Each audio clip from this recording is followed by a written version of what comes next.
So hello everyone, Vishal this side your physics educator.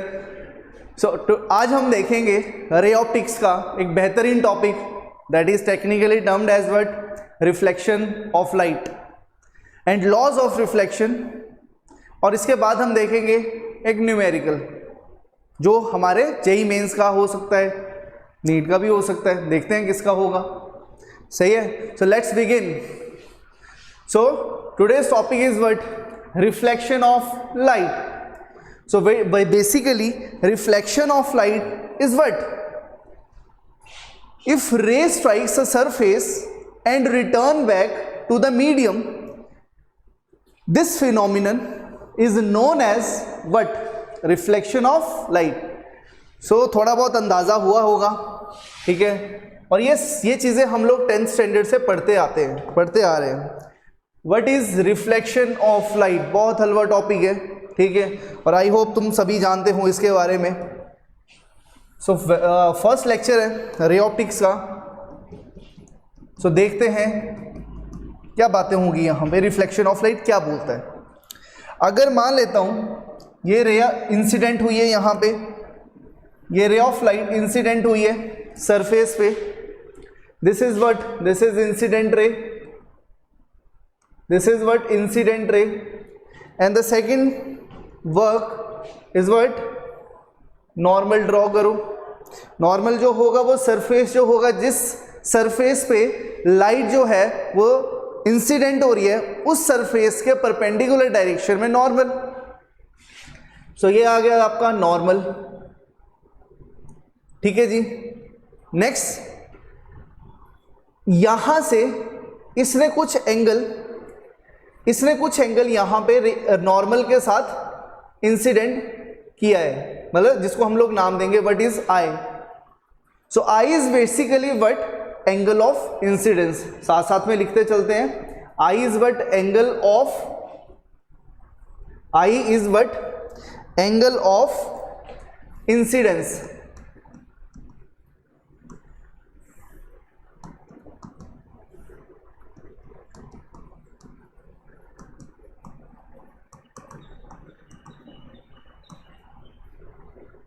Okay, so जिस angle पे जितना angle ये नॉर्मल के साथ बना रही है, इसके बाद क्या होगा?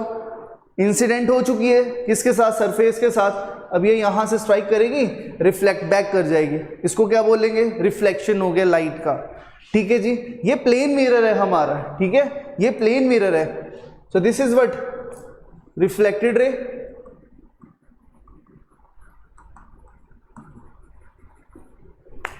सो रिफ्लेक्टेड रे और नॉर्मल के बीच में कुछ एंगल्स बना है, यहां पे दिख रहा है आपको, that angle is what? R, ठीक है जी। नाउ अगर मैं इसमें थोड़ी सी और बात और करूं गहराई पे जाके, सो प्लेन मिरर और इस इंसिडेंट रे के बीच में जो एंगल है, that angle is what? That angle is what? Late us से अल्फा बोल देता हूं इसको मैं, ठीक है। और रिफ्लेक्टेड रे और प्लेन मिरर के बीच में जो एंगल है, that angle we can say beta. सही है, एज्यूम कर रहा हूं मैं ये अल्फा, ये बीटा एंगल है। अल्फा एंगल किसके साथ बना? इंसिडेंट रे और सरफेस के साथ। कौन सा सरफेस? प्लेन मिरर जो है हमारा। बीटा जो है वो किसका एंगल है? रिफ्लेक्टेड रे और प्लेन मिरर का या सरफेस का, ठीक है जी। So basically reflection of light is what? If ray strikes a surface and return back to the same medium, this phenomenon is known as what? Reflection of light, ठीक है जी। So R is basically angle of reflection, simple. And one more thing, incident ray, normal and reflected ray all lie in the same plane. ये क्या बन जाता है? ये बन जाता है लॉज किसके? रिफ्लेक्शन ऑफ लाइट के। तो नेक्स्ट टॉपिक वही है, लॉज ऑफ रिफ्लेक्शन। तो लॉज ऑफ रिफ्लेक्शन में हम क्या बोल सकते हैं? Incident ray, normal and reflected ray all must lie in a plane, ठीक है, प्लेन। अगर मैं इसको थोड़ा सा एक्सप्लेन करूं इसका मतलब क्या है? इसका मतलब ये है कि ये इंसिडेंट रे, ये normal, and this is what? Reflected रे. This is angle of incidence, this is angle of reflection. So these three rays all must lie in a plane. So ये क्या बन गया? इसके लॉज है, रिफ्लेक्शन ऑफ लॉज, रिफ्लेक्शन के laws है ये, कि तीनों के तीनों जो है वो सरफेस पे लाई होने चाहिए. मतलब क्या? मतलब ये कि अगर लेट अस कंसीडर ये मेरा एक प्लेन है, एक वेक्टर मेरा मान लेता हूं ये है, दूसरा मेरा ये है, तीसरा मेरा ये है, तो ये सारे के सारे क्या होंगे? सारे के सारे सिर्फ इसी प्लेन पे लाई कर रहे हैं. इट मींस ये तीनों के तीनों क्या है? सेम प्लेन में लाई कर रहे हैं. ठीक है जी. अगर मैं इसी बात को थोड़ा मैथमेटिकली अगर आपको समझाने की कोशिश करूं, इसका मतलब क्या हुआ? इसका मतलब हुआ कि अगर मैं I cross R, cross product of I R का डॉट प्रोडक्ट अगर लिखूं मैं किसके साथ? नॉर्मल के साथ, तो वो कितना होगा? 0 होगा. ठीक है जी. अब आप बोलोगे सर ये कैसे हुआ? अब आप क्या बोलोगे? ये कैसे हुआ? तो इसको भी देखते हैं स्टेप बाय स्टेप. ठीक है, बहुत इजी टॉपिक है. अगर मैं कंसीडर कर रहा हूं ये वेक्टर, तो ये भी क्या होगा? वेक्टर. ये भी क्या होगा? वेक्टर. वेक्टोरियल फॉर्म इसका मैं रिप्रेजेंट कर रहा हूं. ठीक है. अब क्या होगा यहां पे? I क्रॉस R, इसको मैं थोड़ा साइड कर लेता हूं. So now check, I is what? I ये आ गया आपका. अगर ये मीडियम ना होता तो इस तरह से जाता. हाँ, I का क्रॉस प्रोडक्ट करना है किसके साथ? R के साथ. तो हमने वेक्टर पढ़ा है. सो वेक्टर में हमें पता था कि अगर हमें क्रॉस प्रोडक्ट लिखना है किसी दो वेक्टर का, तो कैसे लिखते थे? डायरेक्शन पता करनी है. कैसे पता करते थे? सो हम क्या करते थे? हम अपनी 4 फिंगर को अलाइन करते हैं किसके टूवर्ड? इंसिडेंट रे के, और कर्ल करते हैं टूवर्ड नॉर्मल, क्योंकि जो फर्स्ट है वो उसके अलोंग हमने क्या अपनी 4 फिंगर को अलाइन करा. जो सेकंड है R, यहां पे देखो सेकंड R है, टूवर्ड, इसके टूवर्ड क्या करेंगे? कर्ल करेंगे अपनी 4 फिंगर को. थंब कहां पे पॉइंट कर रहा है? थंब पॉइंट कर रहा है स्क्रीन के बाहर. सही है जी. मतलब परपेंडिकुलर टू द स्क्रीन.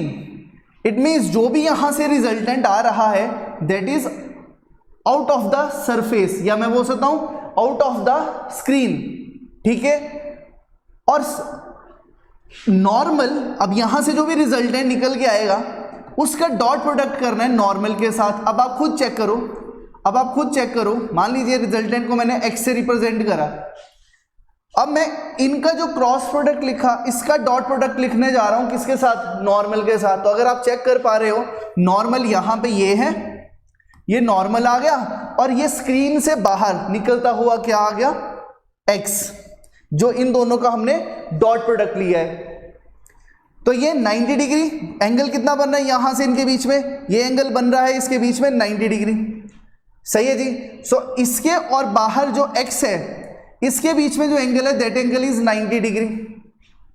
और dot product of 2 perpendicular vectors will give you what? 0. So that's why मैंने बोला I क्रॉस R का अगर मैं डॉट प्रोडक्ट लिखता हूं किसका? किसके साथ? n के साथ, तो रिजल्टेंट ऑलवेज 0 ही होगा. Is it clear? So I hope ये समझ आया होगा सभी को. तो आप इसको इस तरह से रिप्रेजेंट कर सकते हैं, cross product of I cross R, cross product of IR dot n vector is equal to 0. या आप इसको ऐसे भी कर सकते हो, बट n क्रॉस R का डॉट प्रोडक्ट I के साथ तब भी कितना होगा? 0. और इसी को ही हम लोग एक नाम देते हैं scalar triple product. Scalar triple product. Is it clear? This is scalar triple product. ठीक है. कोप्लेनर, को मतलब 2 से ज्यादा वेक्टर हो किसी प्लेन में, that term is what? Coplanar. Is it clear? So I hope ये फर्स्ट लॉ आपको क्लियर हुआ होगा. Next point of reference is angle of incidence. Is equal to angle of reflection. मतलब क्या, जितना एंगल इंसिडेंट रे ने normal के साथ बनाया है, उतना ही एंगल रिफ्लेक्टेड रे नॉर्मल के साथ बनाएगी। मतलब अगर ये I 30 डिग्री है तो R भी कितना होगा, 30 डिग्री होगा। ठीक है, so angle I should be equal to angle R। ये है फिजिक्स एक लाइन की, angle I should be equal to angle R। So I hope ये आपको क्लियर हुआ होगा। Next point of reference is what, deviation देख लेते हैं। डेविएशन के बारे में भी हम समझ लेते हैं कि what is deviation. So let us say if I consider this is a plane mirror, if I consider this mirror, ये हमारा क्या आ गया, कोई रे आ गई, this is what incident ray. Second work क्या होगा, नॉर्मल। ये क्या हो गया, रिफ्लेक्टेड रे, जिसको हम लोग स्मॉल r से रिप्रेजेंट करते हैं। ये हो गया I, ये हो गया R। और अभी हमने सेकेंड लॉ क्या बोलता था, angle I should be equal to angle R। तो मैं I को R, या मैं बोल सकता हूँ I is equal to R is equal to what I, same thing है। सो मैं R को क्या बोल सकता हूँ, I बोल सकता हूँ, सिंपल। सो मैं I इसको भी क्या बोल रहा हूँ, I बोल रहा हूँ। सो आई होप इतना आपको समझ आया होगा। नाउ चेक कि अगर मैं आपको बोलूं कि अगर ये सरफेस, ये प्लेन मिरर यहां पे नहीं होता तो ये रे कुछ इस तरह से जाती, इस तरह से प्रोपोगेट कर रही होती। ठीक है जी, इस तरह से जा रही है। तो इनिशियल पाथ ये है, लेकिन फाइनली प्लेन मिरर तो है जिसके साथ ये स्ट्राइक करी, लड़ी और डेविएट हो गए, मतलब अपना इसने पाथ चेंज कर लिया और यहां से यहां मूव कर गई है।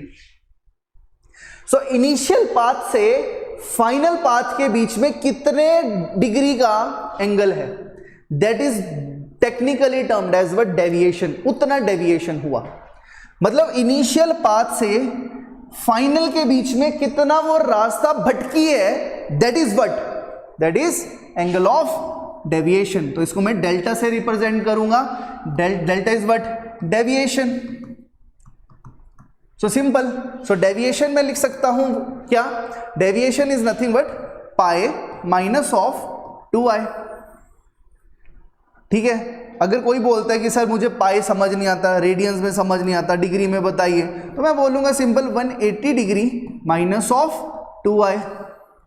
लेकिन अगर आप ये लिख रहे हो तो आपको इसके साथ डायरेक्शन भी मेंशन करने पड़ेगी। डेविएशन कैसा है, एंटी क्लॉकवाइज या anti clockwise. So remember this one. I hope इतना आपको समझ आया होगा। ठीक है, या कोई बोलेगा कि सर मुझे ये पसंद नहीं आ रहा, वैसे ये आया कैसे वो भी तो बताओ ना।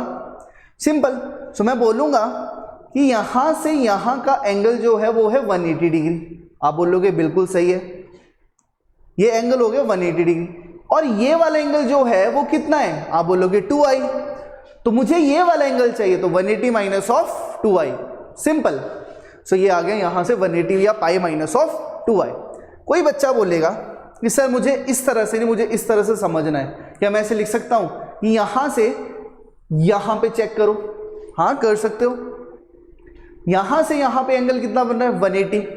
ये वाला एंगल कितना है, 2i। तो इन दैट केस अगर आप ये डायरेक्शन कंसीडर कर रहे हो, सो मैं बोल सकता हूं यहां पे जो डेविएशन होगा this will be equal to what, 180 degree plus of 2i, या मैं इसको ऐसे बोल सकता हूं पाई प्लस 2i। बात एक ही है, लेकिन साथ में डायरेक्शन मेंशन करना जरूरी है। तो डायरेक्शन इसका कैसा हो जाएगा, clockwise, clockwise. Is it clear? So इसी के ऊपर बेस्ड एक प्रीवियस ईयर क्वेश्चन है जिसको देखते हैं, and this question is what, ये क्वेश्चन आपका जेईई मेंस का क्वेश्चन है 2023 का। देखते हैं क्या बोलता है क्वेश्चन, क्या बोल रहा है। When one light ray is reflected from a plane mirror with 30 degree angle of reflection, light रे रिफ्लेक्ट कर रही है प्लेन मिरर से, प्लेन मिरर है, ओके, ये आ गया जी प्लेन मिरर आपका, ठीक है। Incident ray, second work is what, normal, third is what, reflected रे।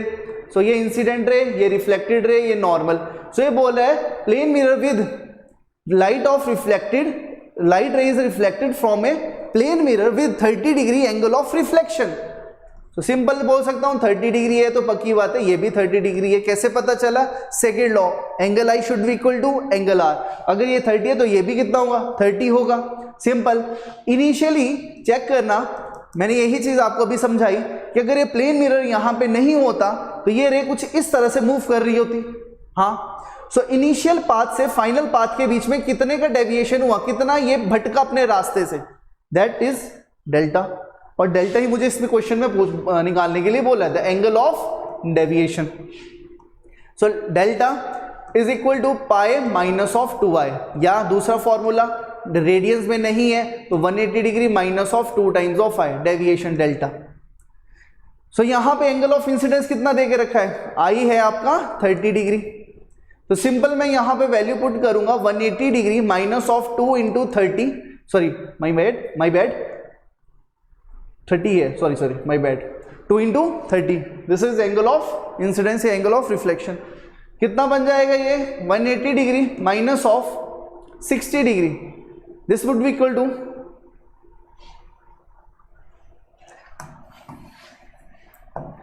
now so now 180 minus of 2i, 180 minus of 2i, so 180 degree minus of 2, angle of incidence कितना है?